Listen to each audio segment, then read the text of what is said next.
What's up, everybody? Good to be on the podcast. Haven't done a solo episode in quite some time, but today is a special day. You're just getting me. That's right. I am tired of having to share the floor with my annoying, stupid co-hosts. I don't want to hear them speak anymore. I'm the only one with valuable things to say. No, that's not true. That's not the case. Just felt like the right time to pull off a solo pod here. We're going to cover a large variety of topics in spite of the fact that this is the most dead sports time of the year. It's not even relatively close. No, February 17th, I'm waking up every morning reading some the sports newsletters that I always read to get my day started and whatever. And you're just being bombarded with the Olympics and NBA All-Star festivities and all this crap that I just simply don't care about, don't really have an interest in. So not really much happening in the sports world right now. NBA picks up on Thursday. Knicks have a huge game against the Pistons then. I don't even know when hockey picks up. I think these Olympics, it's like a 3-week stretch, so we still got a ways away before we pick up in the NHL regular season. And yeah, we're just kind of at a pretty moot point of sports right now. Not really a ton happening, but still a ton to talk about. And another one of the reasons why I wanted to ride solo today, because I'm going to be starting off the program talking about a very intricate topic. Not really delicate, just more so intricate. And I don't really know, no offense to any of my co-hosts, I'm not attacking their whatever, intelligence or whatever you want to say. I just don't know their interest level or their informed level on this particular topic. I don't know how much they've been reading into it, but I have been reading into it a lot. And that is the whole salary cap thing going on right now in Major League Baseball. And obviously the collective bargaining agreement will be coming to a close next December. And we are potentially looking at a lockout going into next MLB season of having no baseball. So it's a very scary prospect. I know that we have a baseball season just a couple of months down the road to look forward to, and we've had free agency episodes, and we're gearing up for that and excited about that. But any real diehard baseball fan is lying to themselves if they weren't thinking about this in the back of their head, because we're in danger of not having a season, and who knows when this gets fixed. And if one side doesn't kneel or the other, then we probably will have a lockout. So it's a very scary prospect for fans, for players. Only people who don't really seem to be worried are the owners, or the ones who are pushing for a cap. But you got to start off with the big news that did come out today. Tony Clark, who's the executive director of MLBPA, basically was like the big gun guy, the chief negotiator for the players union, led strategy and collective bargaining negotiations for them. So he was virtually the president for the MLBPA of this whole salary cap negotiation thing that's going to be going on pretty much from now until December, when hopefully a solution is reached, whether that be a cap or no cap. But we all know that the situation, for the most part, the players are against a salary cap because they want to earn as much earnings as they possibly can, and the owners want to make this a salary cap sports like the other major sports here in North America, i.e. the NBA, the NFL, and the NHL. Obviously all salary cap sports, and MLB wants to implement a hard cap like the NHL has. The NBA obviously has what's known as a soft cap, so there's aprons to it, and you get wiggle room in each apron. I think the Knicks are definitely one of the higher salaried teams in the NBA, but they sit right in that second apron right now. So yeah, a lot going on. And then today, obviously, the news drop about this, I think it's Tony Clark. Yeah, this guy, Tony Clark, is out, the president. So there's going to be a new man running the show from the players' perspective. And I just found out a couple hours ago that MLBPA is now investigating a potential inappropriate relationship that Clark had with his sister-in-law. How about that? Who had been hired, just so happened, had been hired by the union in 2023. So there's your nepotism, and the fact he's fooling around with his sister-in-law is pretty wild, obviously, too.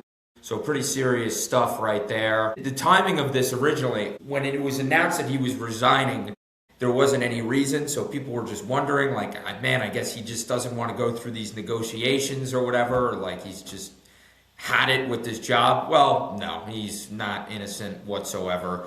He's probably messing around with his sister-in-law.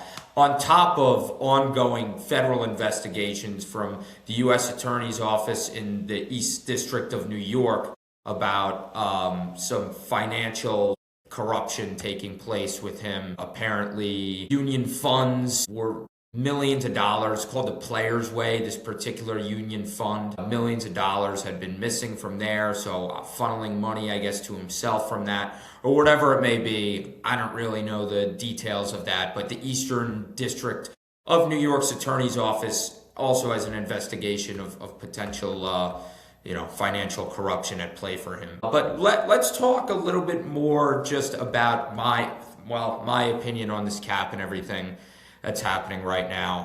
It's a really vast thing. I don't know how this is going to turn out, to be honest with you. But like I said to start the show, it is very, very worrisome. Crucial labor negotiation coming up right now. And yeah, I mean, this is where financial context. These teams, MLB, $12.1 billion were generated in 2024. They don't have the 2025 numbers. $12.1 billion. And you're telling me that these owners can't buck up and spend. That is the most ridiculous thing I've ever heard in my life. And I wanted to lay a little bit more groundwork and talk about how this would work before I really delved deep into my opinion or whatever, but I just can't help it. I can't help it. It's ridiculous that we're seriously sitting here talking about this. It's a multi-billion-dollar industry, and a salary cap is just artificially limiting what players can earn. That's what it's doing. And it's such a beautiful thing, because baseball is the only sport in which you cannot do that at all. That players are getting what they're aggregatively worth, what they're truly their net value is worth. That's the way it should be. What the owners are willing to pay them. It's the only sport where players receive that compensation. And now that's being threatened. And it sucks, because owners are being greedy and they just want more money in their pockets. And it benefits the players in no way. The owners can say whatever they want. And Rob Manfred has said, if revenue sharing had been around forever, players would have made millions upon millions more dollars. Simply not true. There is no construction or way in which a salary cap is putting more money in the pockets of players. Revenues across MLB have been increasing for such a long time. Franchise values skyrocketing. None of these teams publicly release any of their information about how much their franchise is worth. But we can all infer they're worth a hell of a lot. And they love it that way. That is their private information. The owners would never want to reveal to the people the real net value of these franchises, because these owners are absolutely loaded. And it's just disappointing. And the competitive balance is what everybody's talking about as far as a justification goes. And to me, that's just complete baloney with the level of the playing field. MLB parity is great. And we had the Dodgers, excuse me, and on my podcast, recapping the World Series, whatever, I ripped the Dodgers and how much they spend. And I have a little bit of problems with the deferrals. I think that's something that most definitely needs to be addressed for the CBA, this collective bargaining agreement that's going to take place in December. Something has to be done, because you shouldn't be able to defer 90% of a player's contract and not have to pay it till 2035. I think that's BS. But the Dodgers are fair game outside of that with how they're with their payroll, with their $400 million payroll. Because that's what the players are worth. Players are what makes the game what it's worth. There is no MLB without them. And we've seen, other than back-to-back World Series champions, which didn't happen since the 2000 Yankees did it 25 years ago. Take that away. 22 teams have made the playoffs in the last 3 seasons. 11 different teams have made the league championship series, and 18 different teams have appeared in the World Series since 2012. So parity has already taken place in all these tangible ways over the years. We saw, I understand the last time we haven't seen a small market World Series was the Royals in 2015. But we had the Rangers and the Diamondbacks a few years ago in the World Series.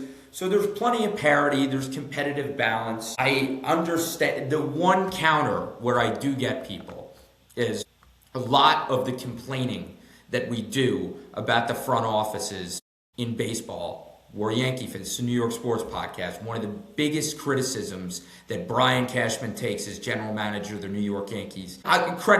Yankee fans are smart, so they will attack the optics of what he does and the tactical moves he did and his swings and misses and trades and free agency. They do that, but not to the extent of the other sports. A lot of the onus and a lot of the complaining about Brian Cashman has to do with his lack of spending, which you're not getting that complaining in the NHL and in the NBA, and that's a healthy thing. We want to actually be focused on the criteria of the sport. What moves a general manager's made. We shouldn't be judging GMs based off their money. So that point I will give them. But the competitive balance thing, to me, I just don't get it. I mean, people are stressing it over and over and over again. We can rediscover this conversation at the next CBA if the Dodgers have won 9 more World Series in a row.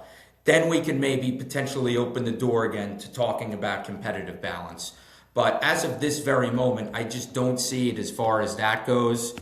And we'll see. Apparently, like a reasonable framework of this would be a salary. And by the way, good to know, the only upswing of a salary cap is you would be getting a salary floor, and vice versa. There will be no cap without a floor. There will be no floor without a cap. So that's a good thing, because these corrupted owners of these small market teams have continuously gotten away with ridiculously low payrolls. So the likes of the Tigers, the Royals, and the Pirates are going to have to buck up and spend a little bit more money, which is a good thing in my mind, absolutely.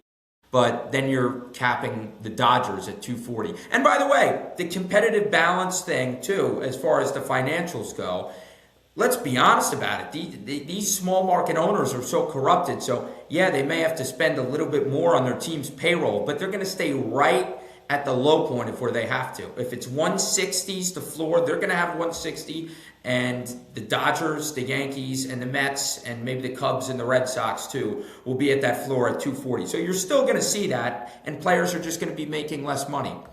One of the biggest criticisms of the salary cap system over time has been, one of the biggest criticisms of not having a salary cap over time is that it's awarding the rich. The rich are getting richer. The top players, the mega contracts, Juan Soto's $765 million deal that he got signed to by the Mets last offseason. There are the King's ransom. They're the ones getting rewarded, and the good players, a lot of the veterans, we've seen this with veterans, Anthony Rizzo, like guys like that who can't get contracts, are the ones that are getting axed. It's like politicians, the rich are getting richer or whatever, and the middle class is getting screwed.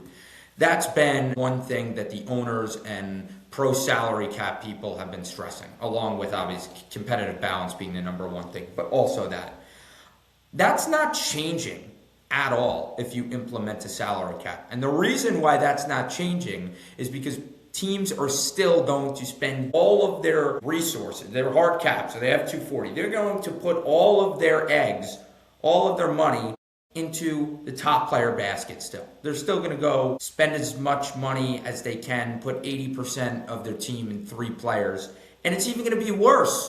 It's even going to be worse for the middle class of the MLB. Trying to think of some guys. Jorge Polanco, he's got $40 million. Paul Goldschmidt's, Anthony Rizzo's a couple years ago, Jazz Chisholm's. It's only going to get worse for them, and the stars will benefit less because everybody's going to be making less money, so the players aren't really benefiting whatsoever, and they're the ones why we have baseball, and you're taking away money from them. And on top of that, the middle class is getting screwed over.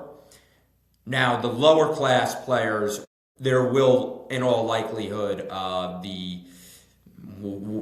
for lack of a better term, minimum wage of MLB. I think the minimum salary right now is something like $700,000. That would be raised in the world of the salary cap. They will get more money probably. So, yeah, I mean, guys that you want to sign to a 10-day contract to steal bases and lay down bunts are going to be making more money. And it's crazy to me, man.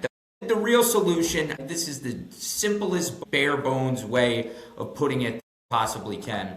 But the only real solution here is for small market teams to just buck up and spend more money. And there should be conversations, there should be contracts being laid out right now and plans in place on how that can happen without a cap. But it just doesn't seem like that's going to happen, and we'll see. The owners are greedy. The owners are the greediest of all here, because they want, not only do they want a cap, but they want everything tailored to them perfectly. They want a cap, but they want to keep their TV deals. So say Tom Ricketts with the Chicago Cubs is a pro salary cap, big market owner like Hal Steinbrenner. I don't think he's directly said it, but he's very clearly indicated he would be pro salary cap, as most owners are, obviously. But Ricketts came out today and said, well, we don't want to lose Marquee, which is their, for Yankee and Met fans, that's their SNY, or that's their Yes Network. That's the regional network where they're getting the games. We don't want to lose Marquee. Our fans love listening to John Shambi. They love our booth. We put out great promotional content and graphics, and Cubs fans know our network. We are the home of the Chicago Cubs. We don't want to get rid of that. Well, you would have to. In a salary cap world, what Rob Manfred is going to want to do, and what will certainly be a part of it if we see a salary cap, is all RSNs, regional sports networks, are going to be for naught anymore. They're going to wipe away all of them and do one giant mega deal, kind of like the NFL does. You notice how there's no local NFL games other than preseason exhibition games. They're all played out nationally. So they'll do the revenue sharing, because it's a whole business complicated thing. But they'll do I don't want to get too much into the weeds of it. You know my stance on this. But the revenue sharing, a key factor in that would be having all of the teams on the same playing field in the same pot as far as TV deals go. So you can't have the Yankees generating, let's say, $800 million a year from Yes, and then the Marlins only generating $150 million from their Bally Sports Network TV deal. There's too much of a discrepancy in a salary cap world. They would need to all hook it up into one. They would probably go the streaming route, I guess, or something like that. But get rid of all RSNs and share up the national game revenues, divide that up equally, and also divide up and have every team be playing under the same umbrella. And we'll see. The Atlanta Braves, they're just making their own regional network. They were on Bally for a long time. So a team like them, 1 year into it, for that to be gone, that would suck for them.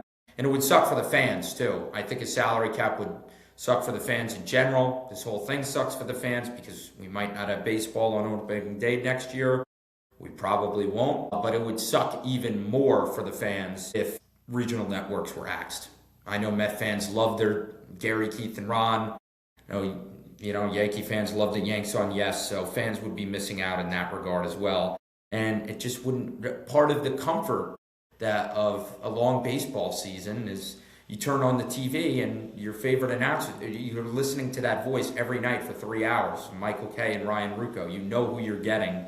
Could you imagine that being divided up and chopped like football's only 17 games, so you could deal with it.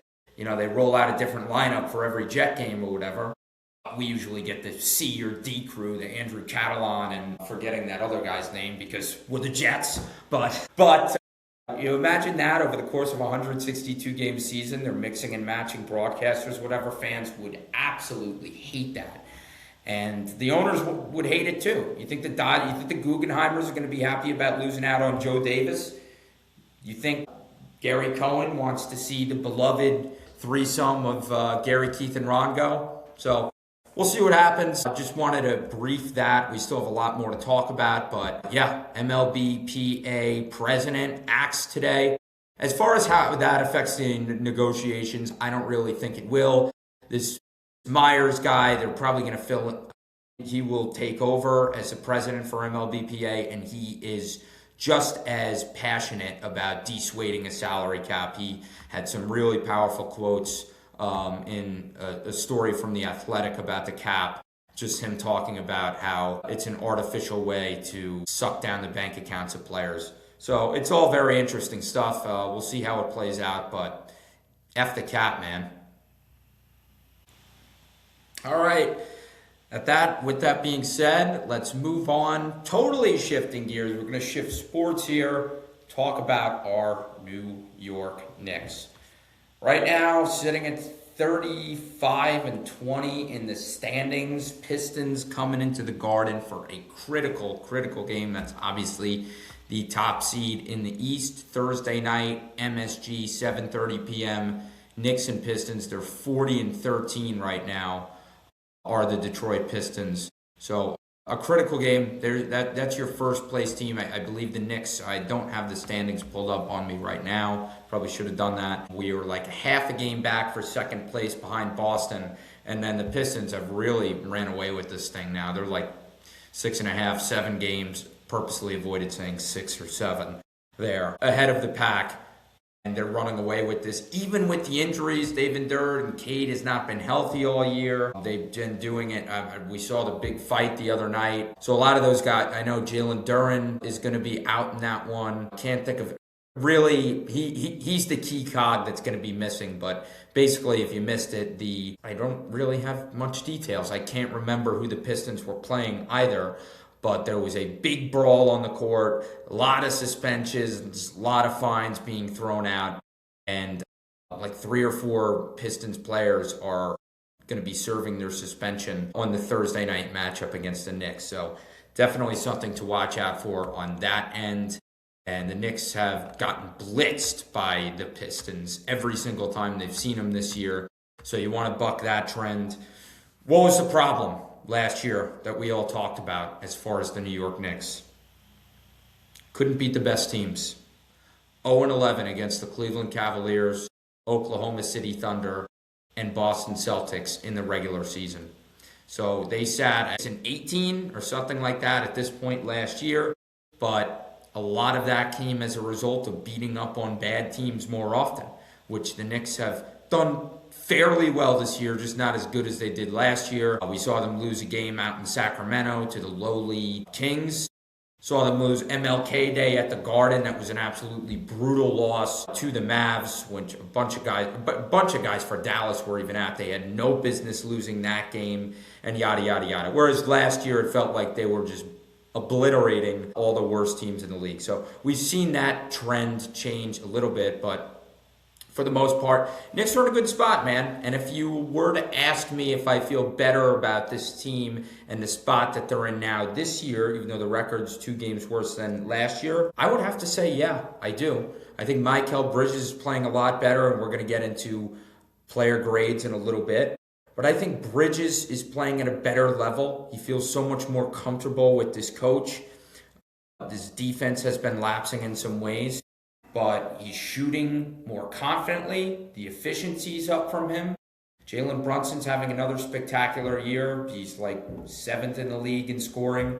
Cat's defense, it's crazy to say it, as much as it can still be frustrating, it has improved greatly this year. He's one of the best rebounders in the league. He bounces up and down with Jokic for the league leader in rebounds. And OG Anunoby, when healthy, can go in stretches where he could carry the team on his back. Last year, it kind of felt like Bridges wasn't there. Anunoby and Brunson, I'll say, they've been consistent from last year to this year. And Cat wasn't rebounding as well. So as far as the key central pieces, I feel better about them overall just based off of Bridges and Cat uplifting their games, and we've come to expect what we expect from Brunson and Anunoby. So I feel better about the Knicks this year, and I feel better about the coach. As much as Tom Thibodeau was a renaissance man, and he brought this franchise back to relevance, and we all will laud him for that forever, took us out of the doldrums, I feel better about this coach and the direction that we're going under Mike Brown right now. I know there's been lulls. I know that I heard Evan Roberts say after The Knicks had lost 9 of 11, reaching the low point in that loss on a couple weeks ago on MLK Day to the Mavs. If they lost to the Nets the following night, then Mike Brown should be fired. But overall, I feel pretty good about Mike and the way that he's running and implementing his systems with this team on both sides of the ball. We can't just forget, he always talks about wants to get into the paint and spray it, wants to play with more pace, put up more threes. We all know his key principles and whatever, just operate a little bit more like a modern NBA offense, but he's a defense guy too, so can't forget that. He was essentially the defensive coordinator for the Golden State Warriors a couple of years ago, in the period of their dynasty, as a matter of fact, so impressive stuff on that end. But I do want to transition now, talk about some of these player grades. We have like 26 games to go, so obviously we're over 10 games past the halfway point of the year. But this is like the MLB All-Star, all the All-Star breaks, and now it's for the NHL this year, the Olympics. Last year was the Four Nations.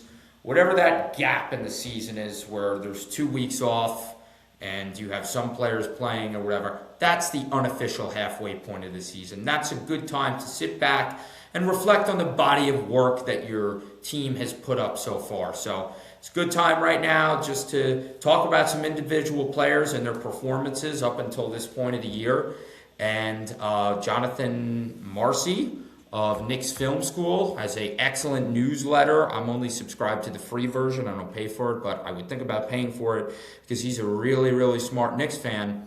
Had put out, player grades. I guess he was doing them yesterday. I'm recording this on Tuesday. I guess he was doing them yesterday, Tuesday, and Wednesday. Starting it off with the starters. He sent one out for guys. He did the starters, so now bench players, and then the lesser impact players, I guess, is the route that he's going. Although I don't think he'll do like any non-player impact players. I don't think he's going to do one for like Bacone Dadier and etc. So, but I did not get on the bench players or anything yet. I just read about the starters. So we're going to talk about the Knicks' most important pieces at this point in time. And he started off with the captain, and he gave an interesting grade here. Polanco. One moment. Jalen Brunson received a B+ from Jonathan Macri. I might have said Marcy too. It's Macri. And I approve of that grade. I think that's fair based off of his performance up until this point of the season. His numbers overall, they're just the most impressive thing to me is how freaking consistent the dude is. He is putting up like 27 points a game right now, which is, like I said earlier, probably good for like 5th in the league overall right now. And he brings it on a night-to-night basis. The off-ball movement and shooting was just a big point of emphasis under this Mike Brown offense, because we all know what Brunson ball is. We all know that can be the Knicks' saving grace in late stretch, and when it gets down to crunch time at the end of the game and you need your stars to take over and be stars. So we all know the power of Brunson ball. But one thing Mike Brown wanted to do when he came in here was be able to utilize Brunson a little bit more off ball, create more open looks for him from three, allow him to be a little bit more of a regular basketball player and not have to be a magician on every single possession. And that has, to a degree, we've seen more opportunities for him to get shots up off ball, to get shots off in the corner or whatever, while still having the ability to go be Jalen Brunson and play Brunson ball and dominate in isolation and one-on-one matchups. So it's been a nice mix of both. The only critique, and John threw this in there, is he could raise his level of lifting up others' game around him, specifically Karl Anthony Towns. Towns is shooting 23% off threes on Brunson passes and 38% on downtown passes from anyone else. Good news is, last game against the Sixers before the All-Star break, in like Towns' first 3 field goals, as soon as he got on the court, all 3 were assisted by Brunson. So maybe that's something that the Knicks are talking about. And actively trying to work on right now. But he is the captain. He is the heart and soul of this basketball team. And you not only expect a great stat line from him every night, but especially being the point guard and the facilitator, a big part of his game is what he's doing for others. And specifically, you look at the second best player on the Knicks, the second most talented. He hasn't done enough on that. And we love the Cap and everything he does. Notice how I'm prefacing everything negative that I'm saying about him by mentioning, our immense love for him and everything he provides to the team.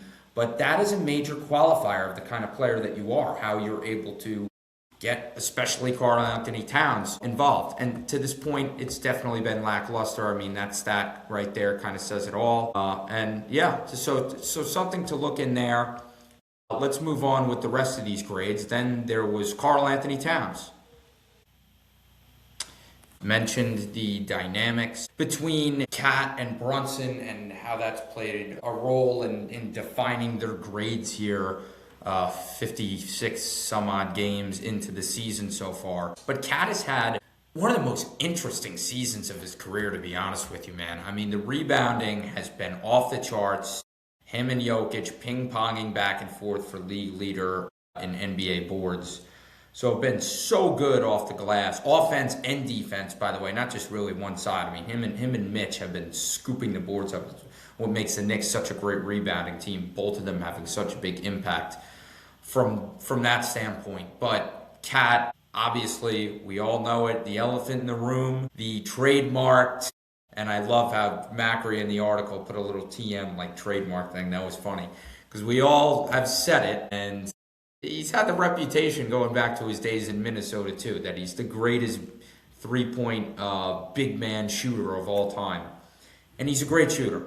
There's no doubt about it. Even this year, when Brunson's not passing him the ball, he's hitting almost 40% of his threes. Problem is, a large chunk of them from Brunson are missing. And efficiency-wise, it's really the worst season of his career. It's not even close. Has not really just gotten into a rhythm from three. And it's gotten past the point of a trend, and it's become, we're well over halfway through.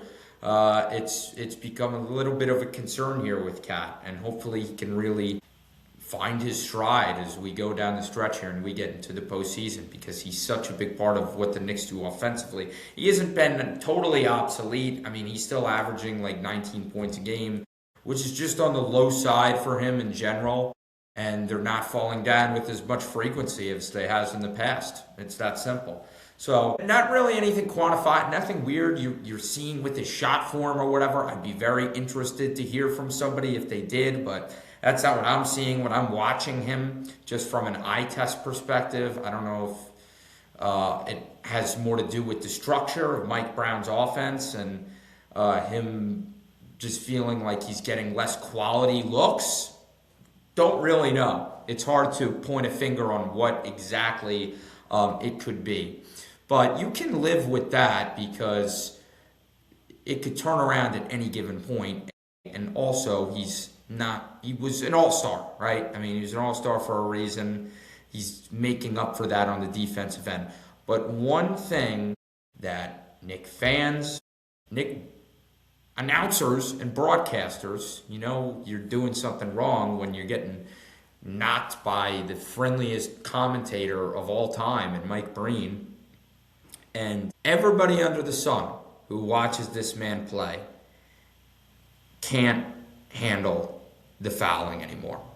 I mean, it cost the Knicks the game down the stretch to Indiana last Monday, and it's just become a chronic issue that doesn't seem to solve itself. Can't he just stop whining already? Focus on basketball. It's pretty clear with this dude, too. When he is locked in on the game, and when it's all about helping his teammates, getting rebounds, and just playing basketball, he plays at such a higher level. We see his game crumble when the arms are flailing and he's screaming and he's harping on foul calls over and over and over again with the refs. Those are the games that he gets into foul trouble early.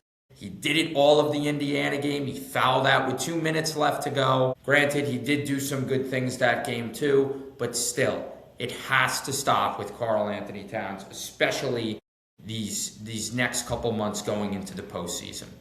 If he can manage to cut that, and it was an issue last postseason too. He did it in the Pistons series, in the Boston series. So we got to see him do it. It's something that has been talked about so much on this freaking podcast, but we will not stop talking about it until something happens as far as that goes. But yeah, no, I mean, Cat, one word I would say it's been a disappointing year for him.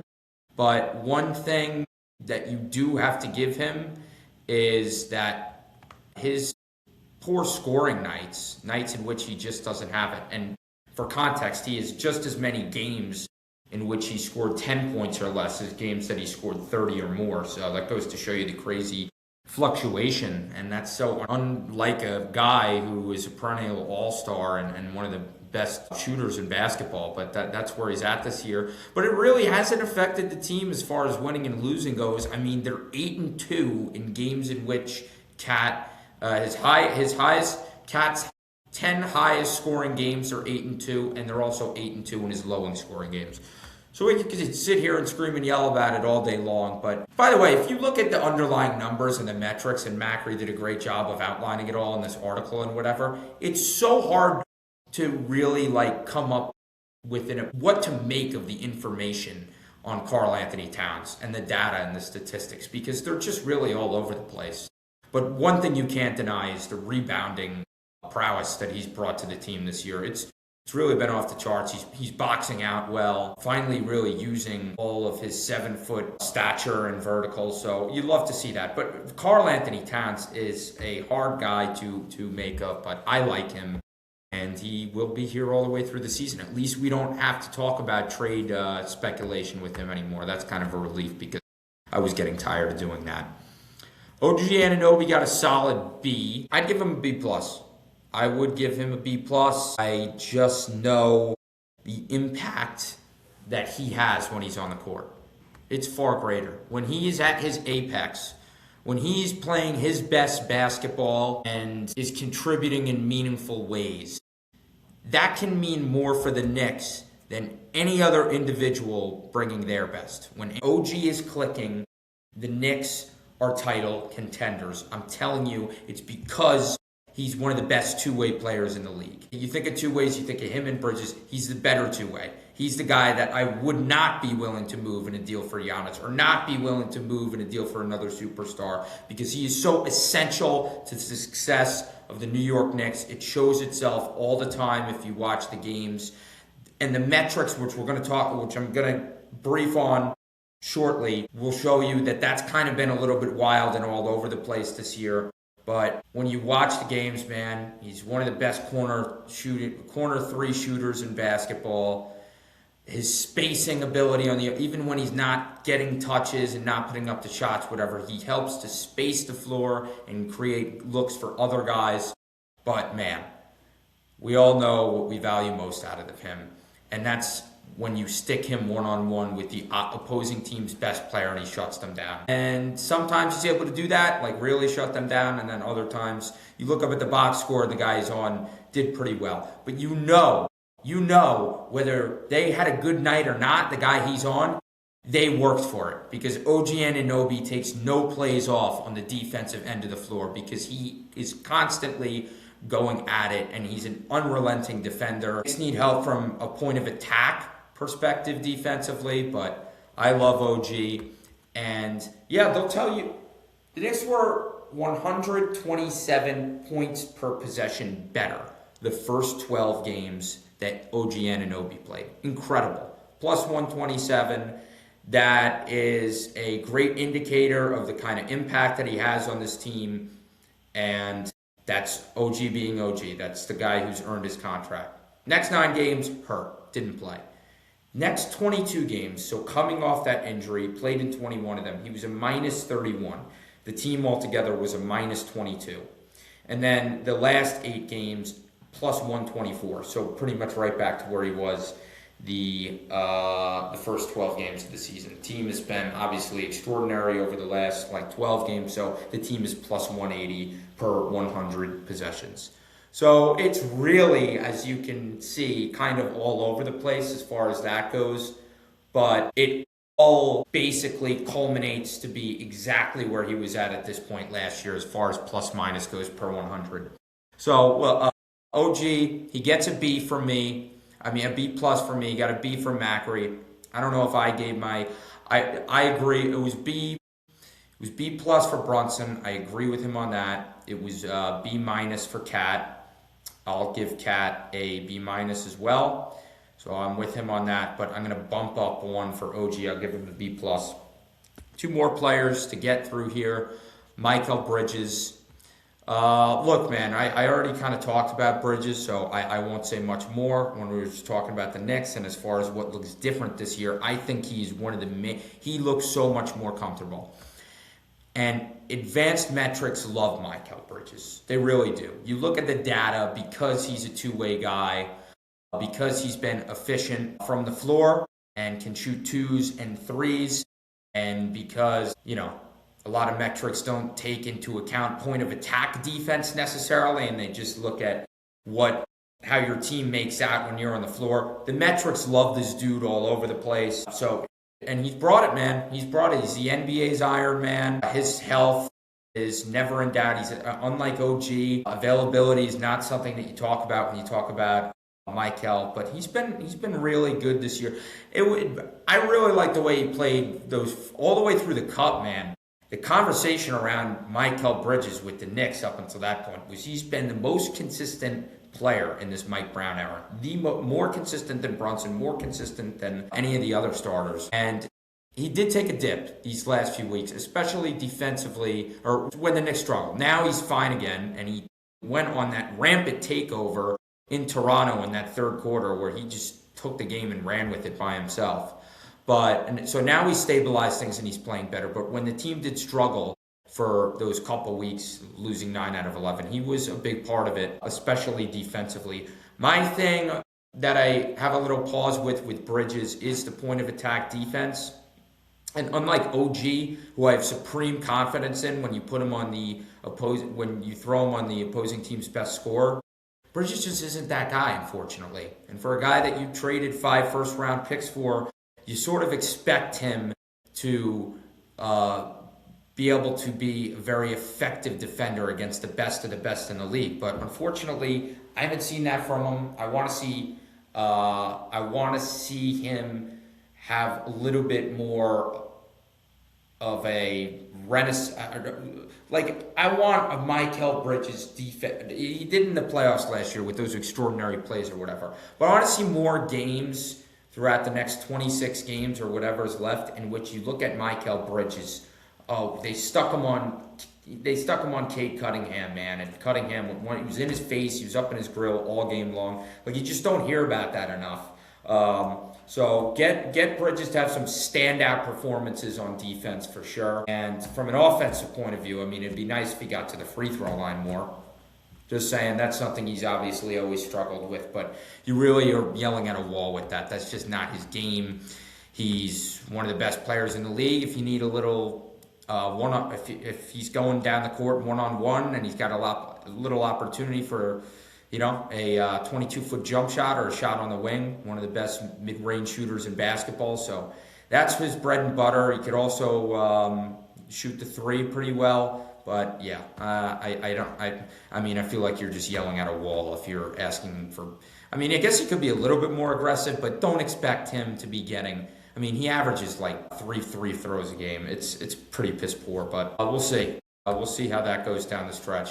And then Josh Hart. Josh Hart, a grade for Bridges. He's another B plus guy. I'll stick him in the same category as OG. I think that's a fair grade. Forgetting what Macri gave him. I should have had that down in my notes, but. Last guy to go through here is going to be Josh Hart.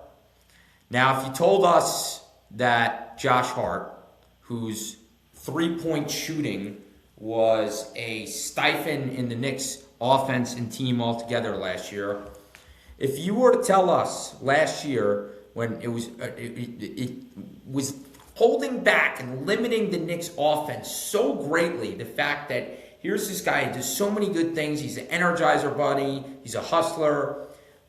His ability to run the floor and go coast to coast and the energy and I'll give him locker room brownies as well and brownie points as well and whatever.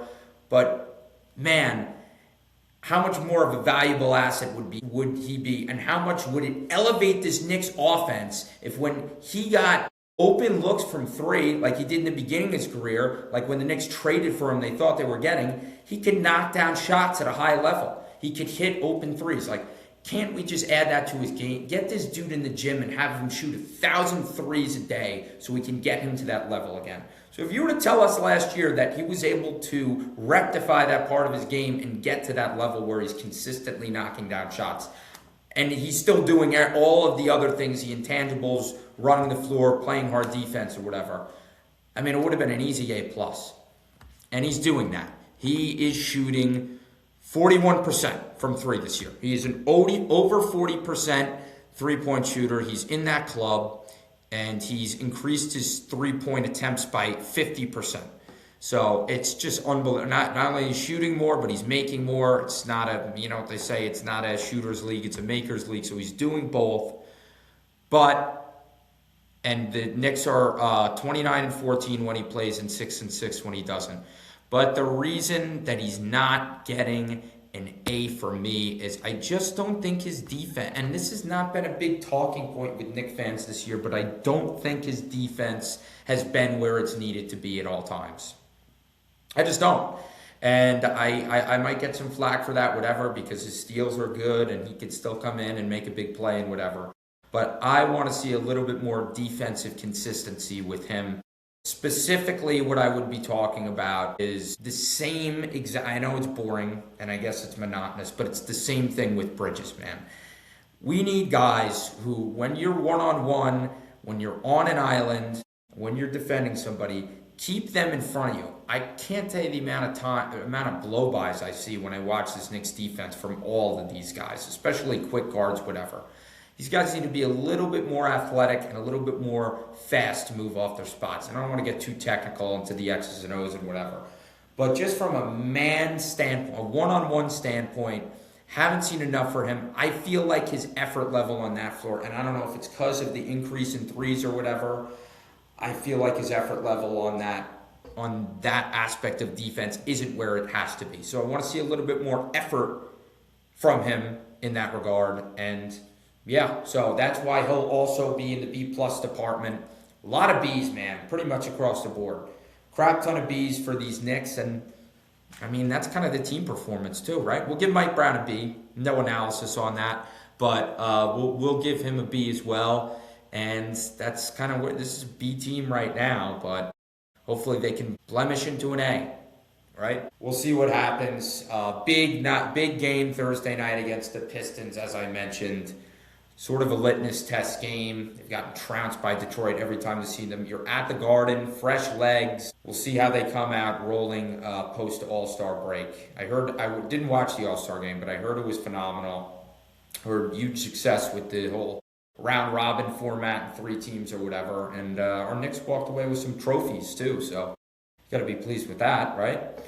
All right, great talking to the audience here today. We covered just 2 things. I envisioned more, but I'm going to call it a night here. It's getting a little late, and we'll definitely record later. Might go another solo round. Maybe we'll have on a co-host, maybe a guest. I don't really know, but we'll see where the wind takes us as we're in the doldrums of sports season right now. Not a ton happening, but there's still plenty to talk about, as always. So thank you for joining us on this edition of the New York Sports Take. We will see you soon.